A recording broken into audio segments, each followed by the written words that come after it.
তাহলে স্পষ্ট ভাষায় জানিয়ে দিতে চাই, আজকের এই 3 জন থেকে 3000 হবে, 3 লক্ষ হবে, 3 কোটি হবে, পালানোর জায়গা খুঁজে পাবেন না। আমার পূর্ববর্তী বক্তারা স্পষ্ট ভাষায় জানিয়ে দিয়েছে, জুলাইয়ের ইমানি চেতনায় প্রয়োজনে কাফনের কাপড় গায়ে দিয়ে, বাংলাদেশের পতাকা মাথায় দিয়ে আমরা আবারও নামবো, আবারও গণঅভ্যুত্থান হবে। শহীদ ওসমান হাদির সেই স্পিরিট আমাদের সাথে থাকবে ইনশাআল্লাহ। আমরা ভারতীয় আধিপত্যবাদ মুক্ত এক নতুন বাংলাদেশ এবং নতুন জনগণের চাওয়া পাওয়াকে পূরণ করার আগ পর্যন্ত সংগ্রাম চলছে, সংগ্রাম চলবে ইনশাআল্লাহ। আপনারা প্রস্তুত আছেন?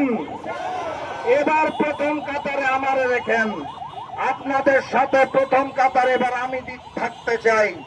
প্রয়োজন পড়লে এই কাফনের কাপড় আর বাংলাদেশের জাতীয় পতাকা, এটাই হবে আমাদের আগামী সংবিধান।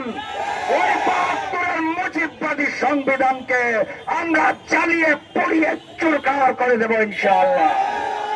দেখা হবে বিজয়ের পথে। ইনকিলাব।